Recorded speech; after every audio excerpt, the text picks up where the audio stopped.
বিসমিল্লাহির রহমানির রহিম। প্রিয় ছাত্রছাত্রী, আসসালামু আলাইকুম। আশা করি সবাই ভালো আছো। গত ক্লাসে আমরা যে কাজটা করেছিলাম সেটা হলো ক্ষমতা দিয়ে অঙ্ক করেছিলাম। আজকে আমরা ক্ষমতার আরো কিছু অঙ্ক দেখব। ক্ষমতার সূত্রটা নিশ্চয়ই তোমাদের মনে আছে। ক্ষমতা P = mgh/t। তাহলে ক্ষমতা বের করার জন্য আমাদের কি লাগবে? আমাদের লাগবে ভর, আমাদের লাগবে উচ্চতা, আর আমাদের লাগবে সময়। লাগবে ভর, লাগবে উচ্চতা, আর লাগবে সময়। এই তিনটা জিনিস বা এই তিনটা রাশি যদি আমরা জানতে পারি তাহলেই আমরা ক্ষমতা বের করতে পারবো। ওকে, এবার তাহলে আমি একটা অঙ্ক দিচ্ছি তোমাদের, দেখি তোমরা কিভাবে বের করো।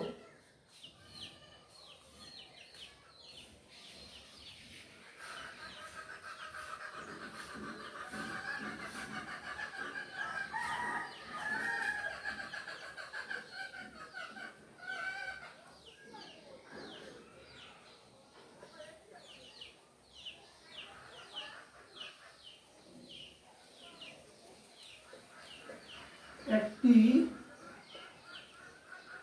কুয়ার ব্যাস 2 মিটার ও গভীরতা 6 মিটার। কুয়াটি পানিপূর্ণ।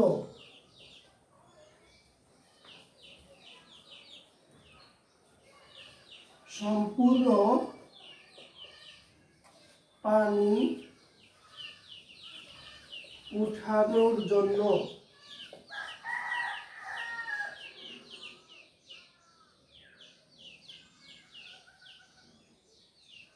3 হর্স পাওয়ার ক্ষমতার একটি পাম্প ব্যবহার করা হলো। সম্পূর্ণ পানি উঠাতে কত সময় লাগবে? প্রিয় ছাত্রছাত্রী, একটু ভালো করে বুঝে এই অঙ্কটা করতে হবে। যদি ভালো করে বুঝে এই অঙ্কটা করতে পারো তাহলে অনেক অঙ্কের সমাধান তুমি নিজে নিজেই দিতে পারবা। আর যদি না বুঝে মুখস্থ করো, মানুষের একটা অঙ্ক করিয়েছে সেটা আমি মুখস্থ করে ফেললাম, আমার সব শিখা হয়ে গেল, এটা কোনো অবস্থাতেই সম্ভব হবে না। তাহলে কি বুঝতে হবে একটু খেয়াল করি আমরা। এখানে দেখো একটা কুয়া দেখিয়েছি আমি। এই কুয়ার গভীরতা, এই কুয়ার গভীরতা হলো 6 মিটার। কুয়ার গভীরতা কয় মিটার? 6 মিটার। এইখানে আমি দেখিয়েছি কুয়া হচ্ছে গোল থাকে, তোমরা জানো। এই গোল কুয়ার এক পার থেকে অন্য পারের যে দূরত্ব সেটা হচ্ছে ব্যাস। যদি আমি এটার উপর অংশটা দেখাই এরকম, তাহলে এখান থেকে এই পর্যন্ত এটা হবে ব্যাস। এই ব্যাস হচ্ছে 2 মিটার। ব্যাস কয় মিটার? 2 মিটার। এই কুয়াটা সম্পূর্ণ পানি দিয়ে পূর্ণ। তোমাদের কিন্তু আগে বুঝতে হবে কুয়া কি। যদি তোমরা কুয়াই না চিনো তাহলে অঙ্ক করা যাবে না। কুয়া মাটির উপর থেকে উপরের দিকে থাকে, এরকম যদি তোমরা চিন্তা করো তাহলে তো হবে না। কুয়া মাটির যে লেভেল সেই লেভেল থেকে নিচের দিকে থাকে। কোন দিকে থাকে? কুয়া মাটির যে লেভেল সেই মাটির লেভেল থেকে নিচের দিকে থাকে। মানেটা কি? কুয়া হচ্ছে একটা জাস্ট গর্ত। কুয়া কি? গর্ত।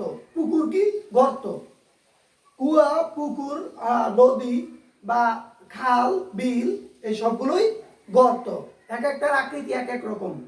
কুয়ার আকৃতিটা হচ্ছে গোল, এটা নিচের দিকে একটা গর্ত, জাস্ট, আর কিছুই না। সবাই যদি আসল জিনিসটাই না চিনো তাহলে কিন্তু অঙ্ক করা সহজ হবে না, কঠিন হবে। তাহলে খেয়াল করো, এই জায়গায় কুয়াটা একটা গর্ত। এই গর্তটা মাটির লেভেল থেকে কতটুকু নিচে গিয়েছে? 6 মিটার। কয় মিটার নিচের দিকে গিয়েছে? 6 মিটার নিচের দিকে গিয়েছে।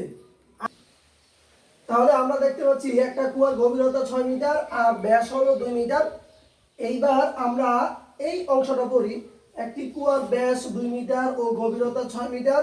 কুয়াটা সম্পূর্ণ পানিপূর্ণ। কুয়াটা সম্পূর্ণ পানিপূর্ণ মানেটা কি? তুমি যদি কুয়ার পাড়ে গিয়ে দাঁড়াও তাহলে তুমি যে জায়গায় দাঁড়াবা সেই লেভেল পর্যন্ত পানি দিয়ে পূর্ণ। তার মানে আমি যদি এইখানে চিত্রটা কমপ্লিট করি এইভাবে, এই জায়গায় তুমি গিয়ে দাঁড়াবা, এই জায়গায় তুমি দাঁড়াবা, তোমার পায়ের নিচে যে মাটির লেভেল আর পানির লেভেল, এই দুটা লেভেল কি সমান? এই দুটা লেভেল সমান। এখানে কিন্তু তুমি যদি সামনে গিয়ে এই জায়গায় পা রাখো তাহলে কিন্তু পড়ে যাবে নিচে, 6 মিটার নিচে চলে যাবা। কারণ কারণ এই জায়গায় একটা গর্ত আছে, এই জায়গায় কি আছে? গর্ত। এই গর্তটা পানি দিয়ে পূর্ণ, তুমি বুঝতে পারবে না কতটুকু গর্ত। এবার কুয়াটি পানিপূর্ণ, কুয়াটা সম্পূর্ণ পানিপূর্ণ। সম্পূর্ণ পানি উঠানোর জন্য 3 হর্স পাওয়ার ক্ষমতার আরেকটা একক হলো হর্স পাওয়ার। 1 হর্স পাওয়ার সমান কত সেটা আমি দেখিয়ে দিচ্ছি। 1 হর্স পাওয়ার সমান হচ্ছে 746 ওয়াট। 1 হর্স পাওয়ার সমান হচ্ছে 746 ওয়াট। তাহলে হর্স পাওয়ার আরেকটা একক। 3 হর্স পাওয়ার ক্ষমতার একটি পাম্প। পাম্প মানে কি? তোমরা মোটরের নাম শুনেছো, বৈদ্যুতিক মোটর। এই বৈদ্যুতিক মোটর দিয়ে পানি উপরে উঠানো যায়। প্রত্যেকটা বিল্ডিং এর নিচে একটা করে পানি রিজার্ভার থাকে। ওই রিজার্ভার থেকে মোটরের সাহায্যে বিল্ডিং এর ছাদে পানির ট্যাঙ্কিতে পানি উঠানো হয়। কিসের সাহায্যে? এই পাম্পের সাহায্যে। এই পাম্পের সাহায্যে, যেটাকে বলা হয় বৈদ্যুতিক মোটর। বৈদ্যুতিক মোটরের সামনে একটা পানির পাম্প লাগানো থাকে। ব্যবহার করা হলো। সম্পূর্ণ পানি উঠাতে কত সময় লাগবে এই জায়গায় আমাদের বের করতে হবে সময়। কি বের করতে হবে? সময়। আমাদের অঙ্ক করার নিয়ম অনুসারে একই নিয়ম, নিয়মের কোনো পার্থক্য নেই। এই জায়গায় এখানে কি দেওয়া আছে তোমরা আমাকে বলো। এখানে দেওয়া আছে ব্যাস। ব্যাস থেকে আমরা বের করতে পারি ব্যাসার্ধ। ব্যাসার্ধ আর equal to 2/2 equal to 1 metre. ব্যাসের অর্ধেক হলো ব্যাসার্ধ। ব্যাসের অর্ধেক ব্যাসার্ধ। তাই আমি ব্যাসার্ধ বের করলাম। আর এই জায়গায় দেওয়া আছে কুয়ার গভীরতা। গভীরতা এল দিয়ে প্রকাশ করলাম। এল হলো 6 মিটার। এল কেন এল দিয়ে প্রকাশ করলাম একটু পরে তোমাদের আমি বলতেছি। তারপরে কি দেওয়া আছে? ক্ষমতা। ক্ষমতা P equal to 3 horse power সমান হলো 3 × 746। এটা যদি আমরা গুণ করি তাহলে কত হয়? 318, 312 আর 13, 321, 2238 ওয়াট। তাহলে ক্ষমতা পেয়ে গেলাম। এই জায়গায় আমাদের বের করতে হবে সময়। T equal to what? কি বের করবো আমরা? সময়। T equal to what? একটু খেয়াল করে দেখো, এখানে সময় বের করব। এখানে পি এর মান দেওয়া আছে। এই জায়গায় এইচ লাগবে, এই জায়গায় এম এর মান লাগবে। এই দুইটার একটাও কিন্তু আমরা এখনো পাইনি। কিভাবে পাবো বলো আমাকে। এখানে আমরা কি উপরে উঠাবো? পানি উঠাবো। কি উপরে উঠাবো? পানি। তাহলে আমার এখানে এই এমটা হচ্ছে পানির ভর। এমটা কি? পানির ভর। বলো এই পানির ভর কত আমাদের বের করতে হবে। আমরা যেটা জানি সেটা হলো M equal to rho V. M equal to rho V. তোমরা কি জানো? অবশ্যই জানো। কিভাবে লিখলাম? Rho equal to M by V. Rho equal to M by V. তাহলে M equal to rho V. এবার এই রোটা কার ঘনত্ব? পানির ঘনত্ব। এই ভিটা কার আয়তন? পানির আয়তন। এখানে যে পানি আছে সেই পানির আয়তন হচ্ছে ভি। এখানে যে পানি আছে সেই পানির ঘনত্ব হলো রো। এই জায়গায় দেখো রো ইনটু এই ভি আয়তন। এটাকে বলা হয় সিলিন্ডারের আয়তন। কুয়া হচ্ছে একটা সিলিন্ডার। কুয়া হচ্ছে একটা সিলিন্ডার। এই সিলিন্ডারের আয়তন হলো পাই আর স্কয়ার এল। সিলিন্ডারের আয়তন কত? পাই আর স্কয়ার এল। তাহলে এই জায়গায় আরটা হলো সিলিন্ডারের ব্যাসার্ধ আর এলটা হলো সিলিন্ডারের দৈর্ঘ্য। এই জন্য আমরা কুয়ার গভীরতাটাকে এল দিয়ে প্রকাশ করেছি। এই জায়গায় আমি মানগুলো বসিয়ে দেই। পানির ঘনত্ব তোমরা জানো 1000। এখানে পায়ের মান 3.1416, আর এর মান হচ্ছে 1 স্কয়ার ইনটু এল এর মান হচ্ছে 6। এইবার এইগুলো গুণ করলে তুমি পেয়ে যাবে হচ্ছে এম এর মান। কিসের মান পেয়ে যাবা? এম এর মান। এইবার আমার লাগবে হলো গভীরতা এইচ। এইচ তোমরা সবাই বলো এইচ এর মানটা কত হবে? সবাই নিশ্চয় বলবা এইচ এর মান হলো 6 মিটার। এইচ এর মান কত? 6 মিটার। না, এইচ এর মান 6 মিটার হবে না। কেন হবে না সেটা আমি এখন বুঝাবো। প্রথমে বেসিকটা বুঝাবো, তারপরে মনে রাখার জন্য শর্ট একটা টেকনিক বলে দিব, সেটা মনে রাখবা। এখান থেকে যদি আমি কুয়াটা আরেকবার আঁকি, খেয়াল করে দেখে শুনে বলবা। এটা হলো গর্ত, এটা ছিল 6 মিটার, এতটুকু পানি পূর্ণ। তুমি যখন পানি এখান থেকে উঠানো শুরু করবা, আমি এই লেভেল থেকে পানি জাস্ট এখানে উঠাবো, এখানে দাঁড়িয়ে এখান থেকে পানি এখানে উঠাবো।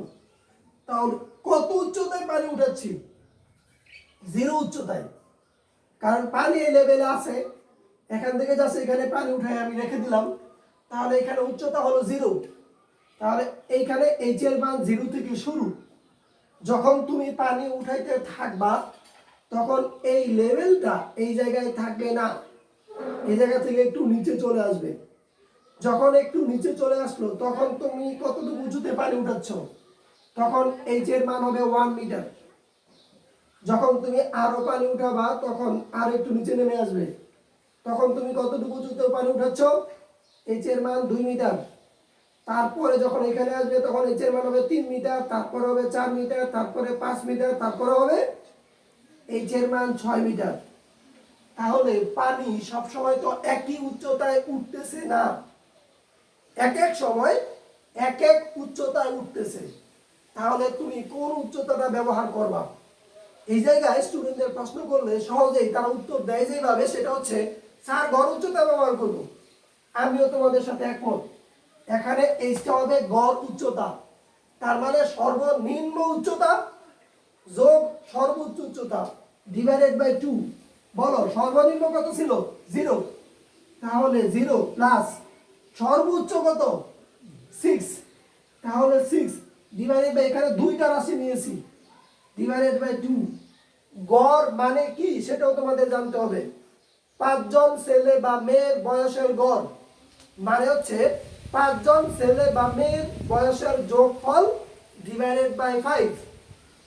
5 জন ছেলে বা মেয়ের বয়সের যোগফল ডিভাইডেড বাই 5। যদি 10 জন থাকে তাহলে 10 জনের যোগফল ডিভাইডেড বাই 10। এখানে যেহেতু দুইটা মান নিয়েছি তাহলে দুইটার যোগফল ডিভাইডেড বাই 2। সর্বনিম্ন 0 আর সর্বোচ্চ 6। এই জায়গা থেকে আমরা তাহলে এইচ এর মান যেটা বের করলাম সেটা হলো 3 মিটার। এইটাই হলো বেসিক। এবার যদি তুমি অন্যভাবে একটু সহজভাবে মনে রাখতে চাও তাহলে আমি তোমাকে বলে দিব,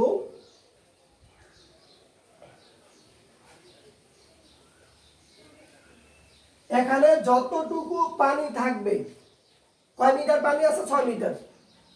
এই 6 মিটার পানি থাকলে 6 মিটারের অর্ধেক হবে এইচ। 6 মিটারের কতটুকু? অর্ধেক। অর্থাৎ এখানে 6 মিটার হলে এইচ হবে 3 মিটার। হিসেবে কয় মিটার? ডাইরেক্ট 6/2। ডাইরেক্ট 6/2।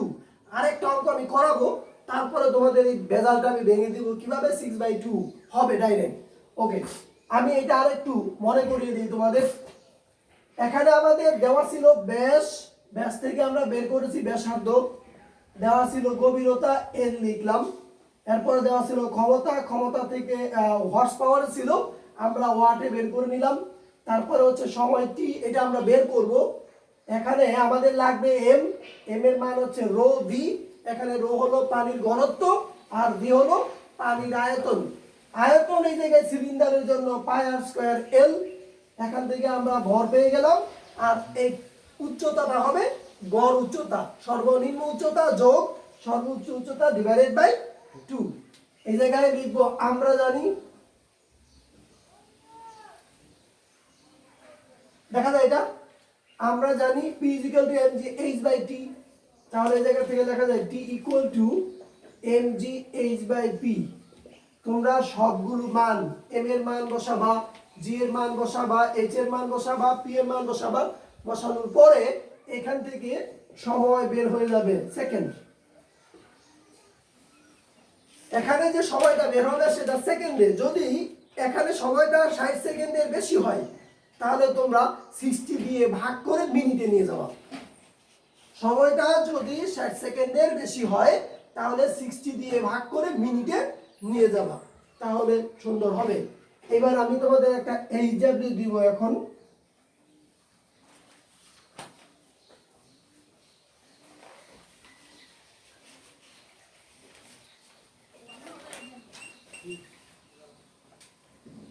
এইচডব্লিউটা হলো এরকম, এখানে হবে 3 মিটার আর এখানে হবে 8 মিটার, এখানে হবে 3, এখানে হবে 8, এখানে হবে 2 হর্স পাওয়ার, আর সব একই থাকবে। তোমরা এই অঙ্কটা যখন করবা, আমি তো খুব শর্ট টাইমে এই লেখাগুলো এডিট করে দিচ্ছি, তোমরা এই করার সময় পজ করে অর্থাৎ স্টপ করে এটা লেখে তারপর অঙ্ক করবা। আমি পরবর্তী অঙ্কে চলে যাচ্ছি।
তোমরা চিত্রটার দিকে একটু তাকাও ভালো করে বোঝার জন্য। এই জায়গায় একটু খেয়াল করে দেখো, একটা কুয়ার গভীরতা হচ্ছে 1000 metre,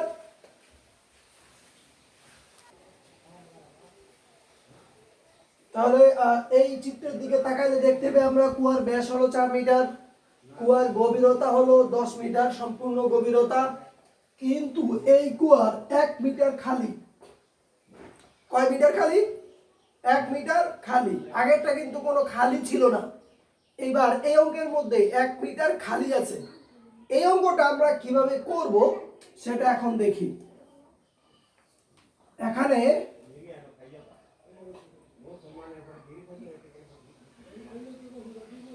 m equal to rho v, আমরা একটু শর্টে করতেছি, m equal to rho v, তোমরা সবাই জানো। আর এই জায়গায় রো রয়ে গেল, এটা হবে pi r square l, rho into pi r square l। এই জায়গায় 1000 3.1416 ইনটু r এর মান কত হবে বলো? r এর মান এখানে ব্যাস হলো 4, তাহলে r এর মান হবে 2 স্কয়ার। l এর মান কত সেটা আমাদের বুঝতে হবে। তোমরা সবাই বলবা l এর মান হলো 10 মিটার, কিন্তু না, যতটুকুর মধ্যে পানি থাকবে ততটুকু হবে l, যতটুকুর মধ্যে পানি থাকবে ততটুকু কি হবে? l। মনে রাখতে হবে এখানে পানি আছে কয় মিটারের মধ্যে বলো দেখি? পানি আছে 9 মিটারের মধ্যে। কয় মিটারের মধ্যে পানি আছে? 9 মিটার, কারণ 1 মিটার খালি। যদি 1 মিটার খালি থাকে তাহলে এখানে এল এর মান 10 বসানো যাবে না, এখানে হবে 9। আমি কি বুঝাইতে পারলাম? তাহলে আবার বুঝাই। এখানে M is equal to rho V, তোমরা জানো, rho into pi r square L, এটা জানো। এই জায়গায় আর ব্যাসার্ধ, এটাও জানো। এল এর মান তোমরা জানো কুয়ার গভীরতা, কিন্তু এই এলটা হলো যতটুকুর মধ্যে পানি থাকবে ঠিক ততটুকুর দৈর্ঘ্য হলো এল। তাহলে এল কুয়ার গভীরতা ছিল 10, ঠিক আছে, কিন্তু 1 মিটার আমি এখানে বলে দিয়েছি খালি। যদি 1 মিটার খালি হয় তাহলে এখানে এল এর মান হবে 9। এই জায়গা থেকে আমরা পেয়ে গেলাম এম। তাহলে আমরা এম এর মান পেয়ে গেলাম। এই জায়গায় আমাদের যেটা লাগবে, আমরা জানি P ইকুয়াল টু mgh/t। বলো এখানে কি দেওয়া আছে? এম এর মান বের হয়ে গেল। এখানে দেওয়া আছে টি, টি ইকুয়াল টু 30 মিনিট, সমান হলো 30 ইন্টু 60 সেকেন্ড, সমান হলো 1800 সেকেন্ড। তাহলে টি হয়ে গেল, জি এর মান আমরা জানি। এইবার আমাদের লাগবে হলো এইচ। বলো এবার এইচ এর মান কত হবে? এইচ এর মান যদি নিয়ম অনুসারে আমরা করি তাহলে হবে এরকম, এখান থেকে পানি উঠানো শুরু হবে। আমি একটু বুঝিয়ে দিই তোমাদের।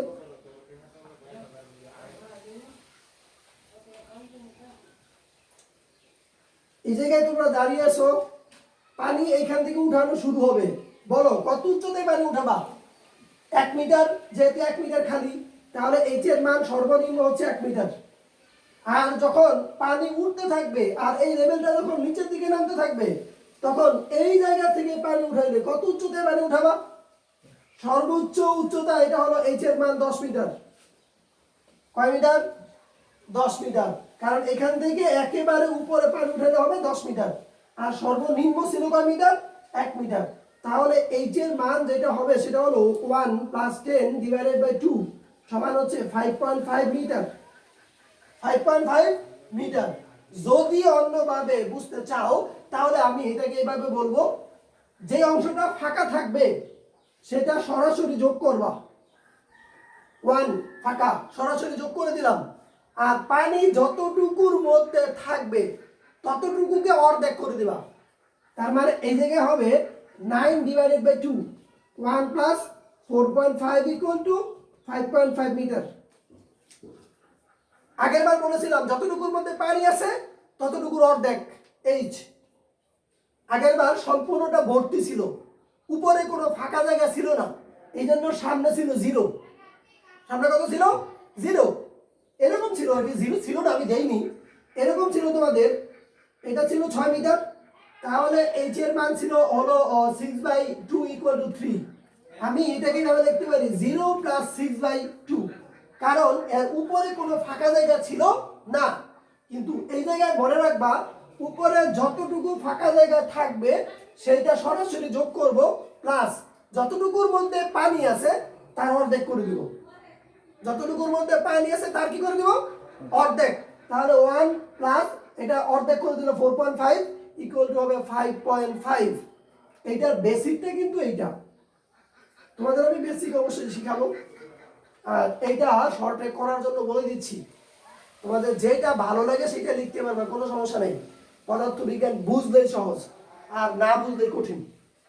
তাহলে এই অংশটা আমি মুছে দিলাম। তোমরা এবার যেটা বের করবা সেটা হলো P = what? এই জায়গায় m এর মান আছে, g এর মান আছে, h এর মান আছে, t এর মানও আছে। সবগুলো মান বসিয়ে যেটা পাবা সেটা হবে ওয়াট। এই ওয়াট থেকে হর্স পাওয়ারে নেওয়ার জন্য তোমরা যেটা করবা, এখানে যে মানটা থাকবে তাকে 746 দিয়ে ভাগ করে লিখে দিবা হর্স পাওয়ার। কারণ পাম্পের ক্ষমতা সাধারণত হর্স পাওয়ার এককে লেখা হয়। পাম্পের ক্ষমতা সাধারণত হর্স পাওয়ার এককে লেখা হয়, এই জন্য আমরা এইভাবে লিখব। আশা করি তোমরা এই অঙ্কটাও পারবা। এই অঙ্কটা তো ক্যালকুলেশন কর ভাই, আমি ক্যালকুলেশন করি নাই, পরের দিন ক্যালকুলেশন করে দিব। আর এরপরে আমি আরেকটা অঙ্ক দিচ্ছি একই রকম, সেটাও তোমরা ক্যালকুলেশন করবা। বাসায় বসে এইগুলো সব করতে হবে।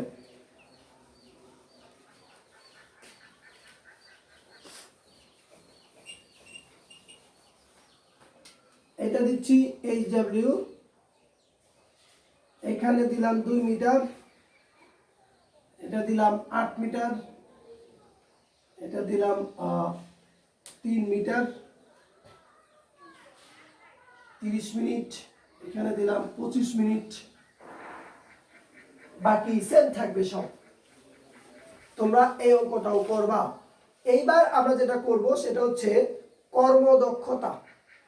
কর্মদক্ষতার নাম শুনেছো কিনা? মুছে দিলাম। কর্মদক্ষতা, কর্মদক্ষতার সংজ্ঞা আগে লিখে নেই, তারপরে বুঝাচ্ছি তোমাদের আমি। দক্ষতা, কর্মদক্ষতা এটা ইকুয়াল টু লব্য কার্যকর ক্ষমতা মোট প্রদত্ত ক্ষমতা ইন্টু 100%। এটাকে এইভাবে লেখা হয় P prime by P into 100%।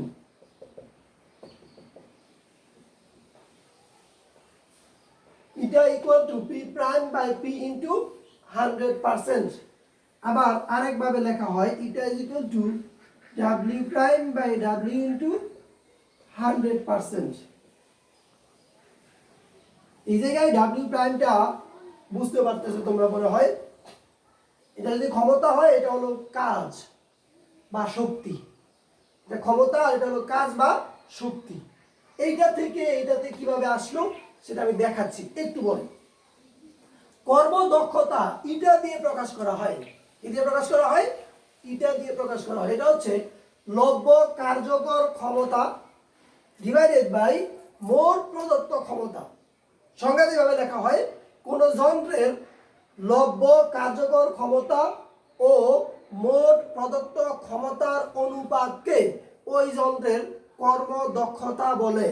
কর্মদক্ষতাকে শতকরায় প্রকাশ করা হয়। কর্মদক্ষতাকে শতকরায় প্রকাশ করা হয়। আমাকে একটা কথা তোমরা বলো, সেটা হচ্ছে এই কর্মদক্ষতার এককটা কি হবে? তোমরা চিন্তা ভাবনা করে বলার কোনো দরকার নাই। সমীকরণের দিকে তাকাবা, তাকালে দেখতে পাবা একই ধরনের দুইটা রাশির অনুপাত হলো কর্মদক্ষতা। যদি একই ধরনের দুইটা রাশির অনুপাত কর্মদক্ষতা হয় তাহলে তার কোনো একক থাকবে না, কারণ উপরের একক আর নিচের একক কাটা যায়। এখানে কর্মদক্ষতার কোনো একক নাই। কথা বুঝাইতে বললাম? এইবার এটা তো সংজ্ঞা বুঝাইলাম, বাস্তব জীবনে কিভাবে এটা ব্যবহার হয় সেটা একটু বুঝাই। মনে করো একটা মেশিনের গায়ে বা একটা মোটরের গায়ে লেখা আছে 3.4 বা 3.5 হর্স পাওয়ার।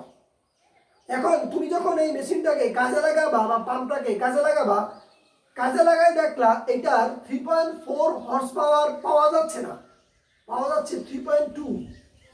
কতটুকু ক্ষমতা পাওয়া যাচ্ছে? 3.2। লেখা আছে 3.4। তো এই যে যতটুকু গায়ে লেখা ছিল সেটা হচ্ছে মোট প্রদত্ত ক্ষমতা, আর আমরা যেটা পেয়েছি সেটা হচ্ছে লব্য কার্যকর ক্ষমতা। লব্য মানে যেটা লাভ করা হয়, যেটা আমরা পাই, সেটা হচ্ছে লব্য কার্যকর ক্ষমতা। তাহলে যতটুকু লেখা ছিল তার শতকরা কত পার্সেন্ট সে কাজে লাগাইতে পারে সেটাই হলো কর্মদক্ষতা। একটা উদাহরণ দিলেই তোমরা বুঝবা। তো এর আগে আমি এই সমীকরণটা একটু বুঝাই নিই। তাহলে লব্য কার্যকর ক্ষমতাকে আমরা P প্রাইম দিয়ে প্রকাশ করব, আর মোট প্রদত্ত ক্ষমতাকে আমরা প্রকাশ করব P দিয়ে। তাহলে P prime by P into 100%, এটা একটা নতুন সমীকরণ দাঁড়ালো। এই জায়গায় এটা is equal to W prime by W into 100%। কিভাবে আসলো সেটা আমি এটা থেকে একটু দেখাই। তোমরা জানো P প্রাইম এর জায়গায় লেখা যায় W প্রাইম বাই T, কারণ P is equal to W by T কাজের হার, আর নিচে লেখা যায় W বাই T ইন্টু 100%। এই জায়গায় দেখো W, এটা যদি কাটা দেয় W prime by W into 100%, তাহলে এইটা যেই কথা এটাও একই কথা। দুই জায়গায় সময়টা কাটা যায়। কাটা যাওয়ার কারণে দুইটা সমীকরণই এক। মনে রাখবে একটা, দুইটা মনে রাখার দরকার নেই, অটোমেটিক আরেকটা আসবে অঙ্ক করতে করতে। আমরা এখন একটা অঙ্ক করব।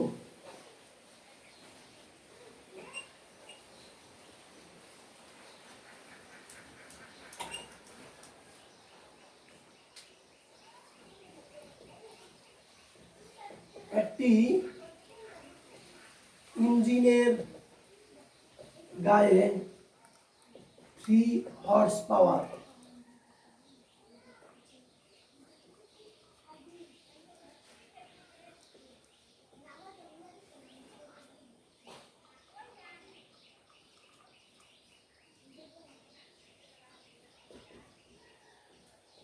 ইঞ্জিনটির কর্মদক্ষতা 60% হলে লভ্য কার্যকর ক্ষমতা কত হবে? এখানে যা যা দেওয়া আছে সেইগুলো আমরা এখন লিখব। বলো এখানে কি দেওয়া আছে? ইঞ্জিনের গায়ে লেখা আছে, এটা ইঞ্জিনের গায়ে যেটা লেখা থাকবে সেটা হলো প্রদত্ত ক্ষমতা। তাহলে আমরা লিখবো এখানে প্রদত্ত ক্ষমতা P equal to 3 horse power. 3 horse পাওয়ারে রাখলে আমাদের কোনো সমস্যা নেই। 3 হর্স পাওয়ারে রাখলে পরে আমাদের 3 হর্স পাওয়ারে বের হবে, মানে হর্স পাওয়ার এককেই বের হবে। তাহলে আমাদের এখানে দেওয়া আছে কর্মদক্ষতা এটা ইকুয়াল টু 60%। আমরা কি বের করব? লভ্য কার্যকর ক্ষমতা P prime equal to what? লভ্য কার্যকর ক্ষমতা P prime equal to what? আমরা জানি এটা equal to P prime by P into 100%।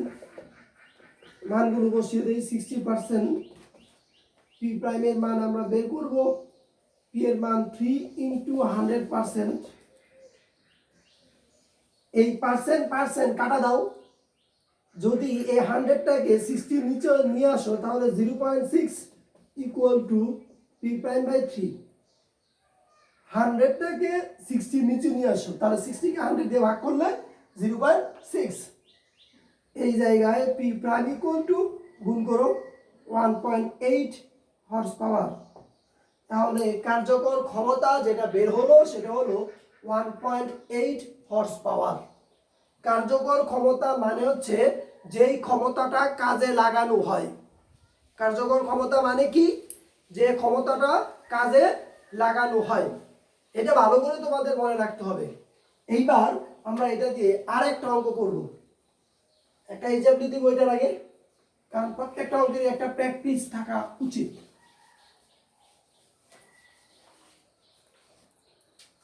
এটার এইচডব্লিউ দিলাম, এটা হলো 5 হর্স পাওয়ার, এটা হলো 56% হলে লভ্য কার্যকর ক্ষমতা নির্ণয় করো।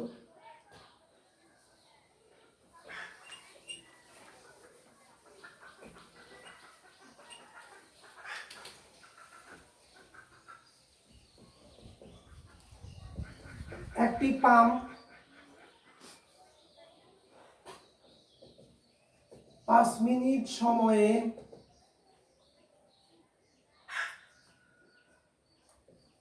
12,000 কেজি পানি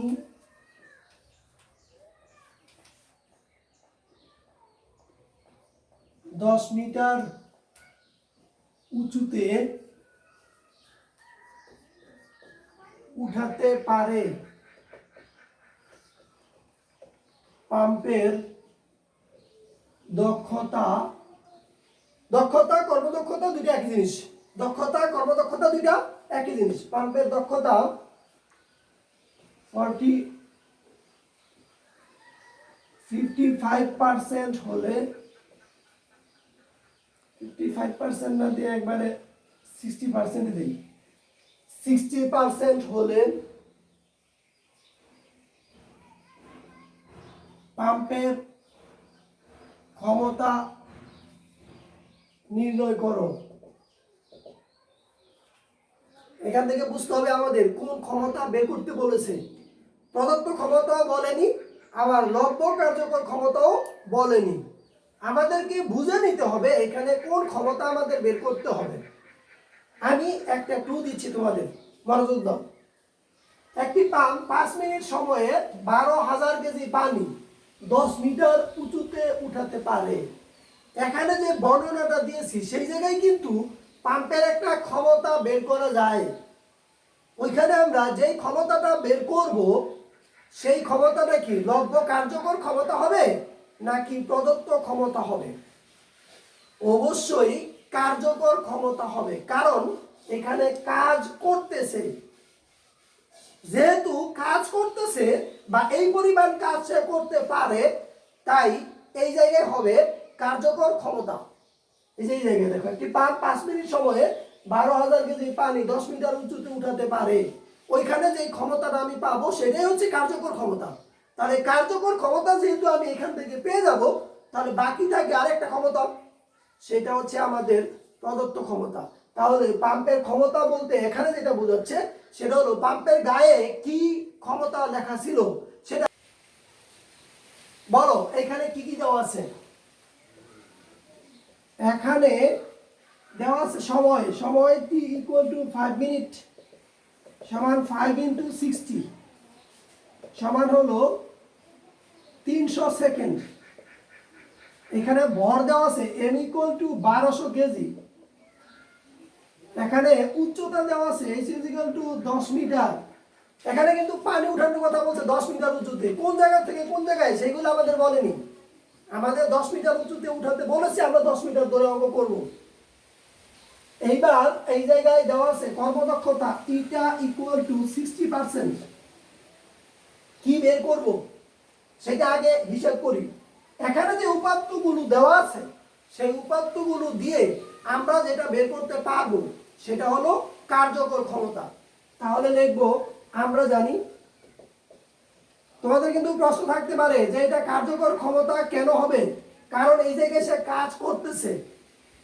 এতটুকু কাজ করবে এটা বলি নাই, সে এতটুকু কাজ করতেছে। এখন এতটুকু কাজ সে করতে পারে, তার মানে এখান থেকে আমরা যেটা পাই সেটা হলো লব্ধ কার্যকর শক্তি বা লব্ধ কাজ বা লব্ধ কার্যকর ক্ষমতা। এই জন্য আমরা এখানে যেটা পাবো সেটা হলো লব্ধ কার্যকর ক্ষমতা, P ইকুয়াল টু mgh/t। এখানে মানগুলো বসাবা, 1200 into 9.8 into 10 divided by,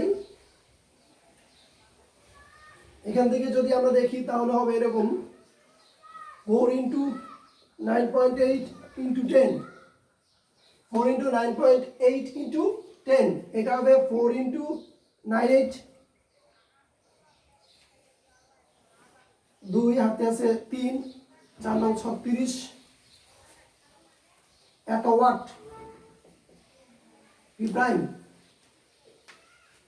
O sorry, এই জায়গায় 12,000 কেজি ছিল, 12,000 কেজি। তাহলে এই জায়গায় হবে 40, এই জায়গায় যেটা হবে এত ওয়াট। এটা হলো আমাদের লব্ধ কার্যকর ক্ষমতা। এবার লিখব আবার eta equal to P prime by P into 100%। তাহলে আমরা এখান থেকে কি বের করব? পি বের করব। P is equal to what?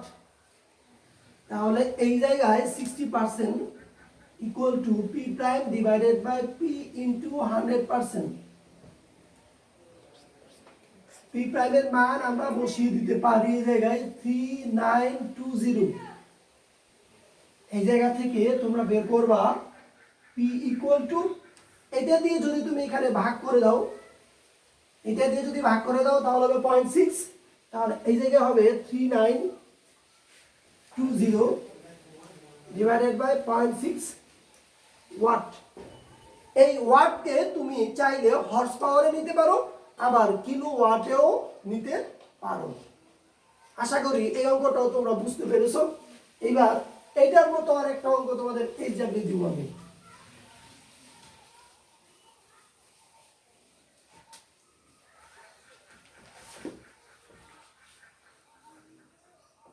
দশ মিনিট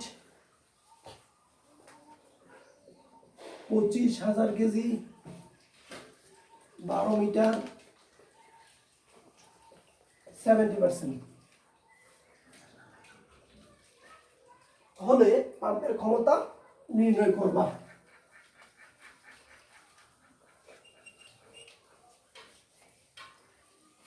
আমাদের এই অধ্যায়টা মোটামুটি শেষের দিকে।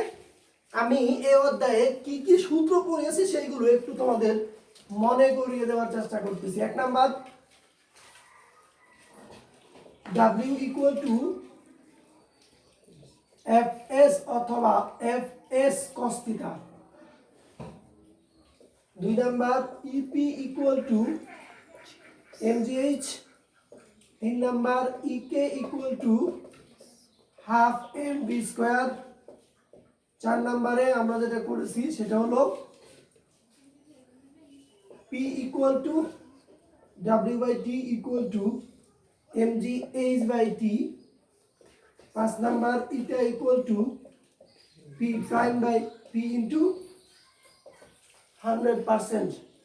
এই অল্প কয়টা সমীকরণ আছে, এই জায়গায় তোমাদের বিশেষ করে যেটা মনে রাখতে বলেছিলাম, যত ধরনের কাজ আছে, কাজই শক্তি, শক্তি কাজ, কাজই শক্তি, শক্তি কাজ। এই জায়গায় বলেছিলাম ভালো করে মনে রাখার জন্য, যে কোনো কাজকে যদি সময় দিয়ে ভাগ করা যায় তাহলেই সেখানে ক্ষমতা পাওয়া যাবে। এখন কাজ তুমি যেইভাবে বের করতে পারো, এইভাবে বের করতে পারো। এইটাও এক ধরনের কাজ, সমান W লেখা যায়। এইটাও এক ধরনের কাজ, সমান W লেখা যায়। তো যত ধরনের কাজ আছে পৃথিবীতে, সকল কাজকে যদি তুমি সময় দিয়ে ভাগ করো তাহলে পেয়ে যাবে ক্ষমতা। তো আশা করি মোটামুটি তোমরা এই অধ্যায় সম্পর্কে ধারণা পেয়েছো। সামনাসামনি যখন হবো তখন হয়তো আরো ভালো করে ধারণা দেওয়ার চেষ্টা করব। আজকে আর এই ক্লাসটা দীর্ঘায়িত করলাম না। সবাই ভালো থাকবা, সুস্থ থাকবা। আজকের মতো এখানে বিদায়। আল্লাহ হাফেজ।